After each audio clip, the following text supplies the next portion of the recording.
E eu não estou falando, não siga o budismo, não siga o hinduísmo. Não, não é isso.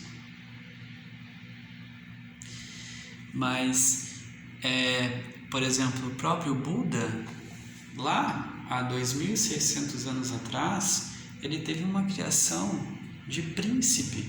Ele era um príncipe. Ele foi educado pelos melhores professores, astronomia, filosofia, religião, espiritualidade, yoga, matemática e tudo mais. Ele teve uma criação de príncipe. E se você nunca viu, nunca ouviu falar da história de Buda, eu sinto muito, eu não vou aqui nesse vídeo falar sobre isso, mas é que eu quero chegar num ponto, então eu vou passar por cima, assim, espero que compreenda. Mas quando o Buda viu o sofrimento pela primeira vez, que ele levou muito tempo para ver, para se dar conta de que as pessoas morriam, adoeciam, aquilo para ele foi um choque, porque ele foi protegido de enxergar o sofrimento. O pai dele, o rei, lá não queria que ele enxergasse isso, pelos motivos dele. E o Siddhartha, mesmo depois de ter tido toda a educação que ele teve, com os melhores instrutores da região, da época, ele abdicou de tudo e peregrinou pela Índia. Foi atrás de mestres. Ele já conhecia, já existiam escrituras sagradas nessa época. Já existia toda uma tradição. E ele olhou para toda essa tradição e ele reconheceu que toda essa tradição tinha algo consistente, interessante de ser observado, de aprender. Mas os aprendizados que ele teve foi quando ele sentou embaixo de uma árvore e ficou em silêncio. Ele não ficou dentro de um templo, ele não ficou junto de nenhum mestre, de nenhuma figura, e ele botou aquele manto laranja, porque quem usava roupa laranja daquela cor naquela época eram moradores de rua, eram as pessoas da mais baixa classe social. Então ele abdicou de tudo, um príncipe. Aquilo foi um simbolismo de uma grande revolta, de uma rebeldia dos padrões que existiam na época. Buda era anarquista. E ele foi atrás de tudo isso, foi compreender o sofrimento, foi compreender a morte, tentando se compreender. Ele ficou 3 anos, depois de peregrinar, ele ficou 3 anos embaixo de uma árvore em meditação. Foi buscar dentro dele. E o que eu posso falar para vocês desse exemplo de vida, desse ser humano? É que ele reconheceu que as escrituras têm uma importância, têm uma relevância. Mas tem algo além disso. Se as escrituras elas conseguissem trazer a verdade perfeitamente, era só você ler uma escritura e que você iria se tornar uma pessoa desperta instantaneamente. Não é assim que as coisas acontecem. Tem pessoas que nunca leram escrituras nenhuma e compreenderam a morte, compreenderam a espiritualidade. Então, assim, eu posso estar aparentemente saindo do tema desse vídeo, mas esse movimento de Buda foi para compreender o sofrimento, foi para compreender a morte, as doenças. Ele viu pessoas morrendo, ele quis tentar entender isso. E ele foi buscar dentro dele.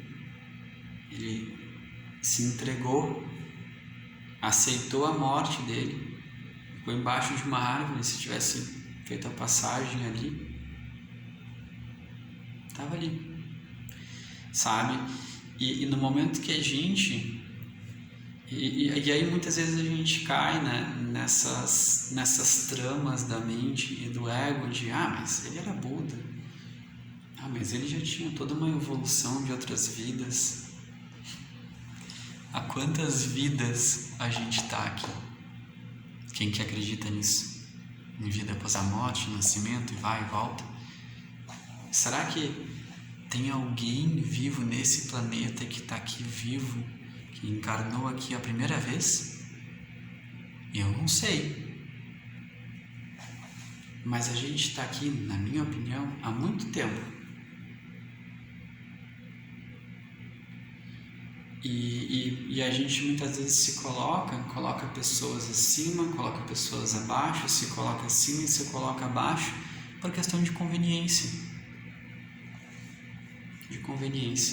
Então, no momento que a gente passa a escutar o que uma figura como Buda, ou como Jesus, ou como Krishna, ou como a Ramana Maharishi falavam, e a gente passa a entender que tenta enxergar isso na gente, tenta não reproduzir a partir de uma escritura ou daquilo que é falado, mas tenta reconhecer esse mestre que está na gente. A gente passa a sentir a espiritualidade. E aí, quando vem uma morte, um processo assim, as coisas elas ficam um pouco mais aceitáveis, compreensíveis, palpáveis, e as coisas vão se simplificando.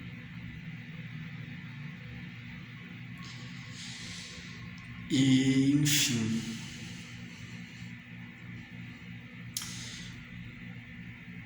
eu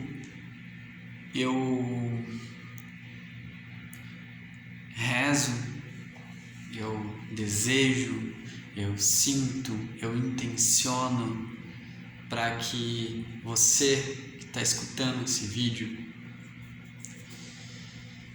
que compreenda por que eu estou falando essas coisas. Muitas vezes a gente coloca responsabilidades em outras pessoas, em outras coisas, em livros, e acaba não assumindo coisas que faz parte do nosso processo. E no momento que você enxerga a morte como algo natural, é tão natural quanto viver, quanto vir aqui, e é uma bênção tão grande quanto viver, você vai inclusive conseguir acalmar uma pessoa que tem um ente querido que morreu, fez a passagem, que faleceu, usa o termo como for, que você achar melhor, ou que a pessoa acha melhor. Mas você vai conseguir falar, ou vai conseguir entender, ou vai conseguir lidar com a situação, se for com alguém próximo de você, que fez a passagem, com mais tranquilidade, com mais naturalidade. E esse é um assunto que é relevante desde sempre, mas nesse momento, em 2021, em março de 2021, aqui no Brasil, é um assunto de máxima importância, porque ninguém sabe direito como curar esse Covid, ninguém sabe como se escapar dele direito.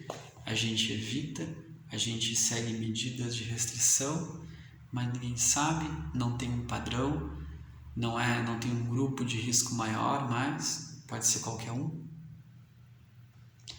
Então, quando a gente... enquanto isso, a gente muitas vezes não para pensar, daqui a pouco eu posso morrer. Semana que vem eu posso estar na UTI.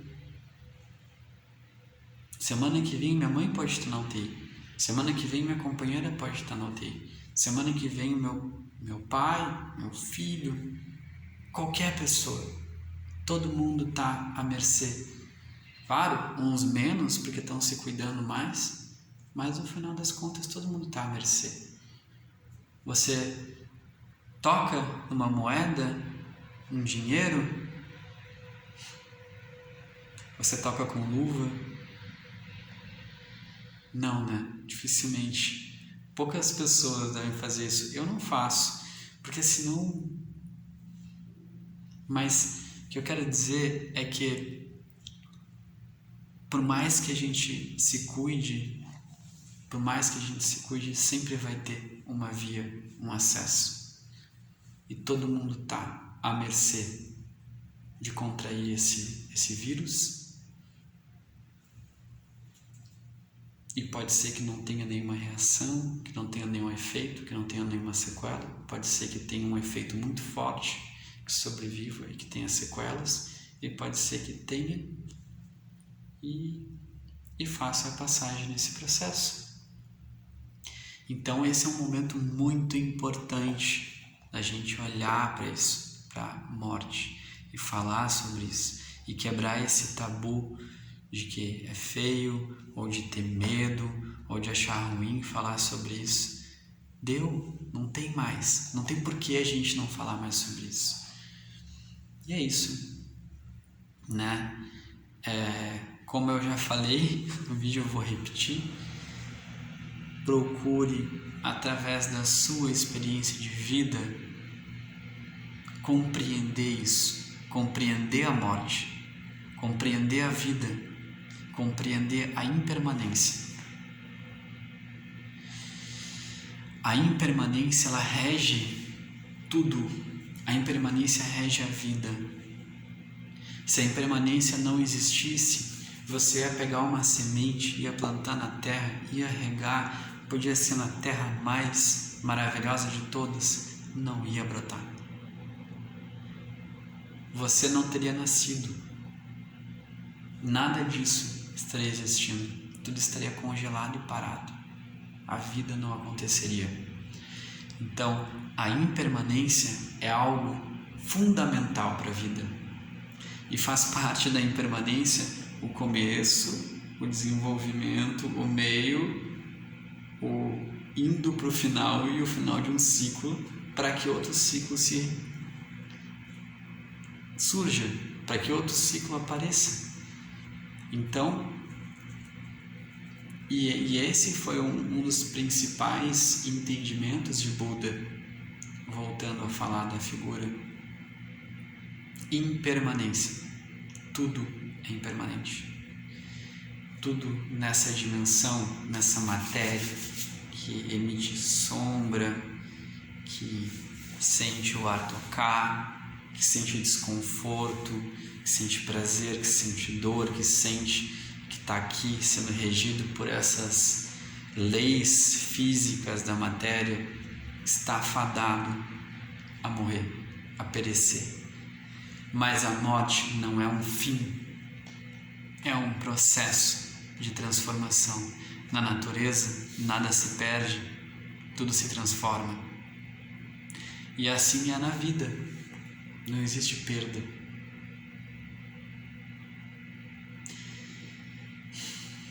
Enfim, muito grato à atenção de vocês. Espero que esse vídeo seja proveitoso para quem está escutando, e até a próxima.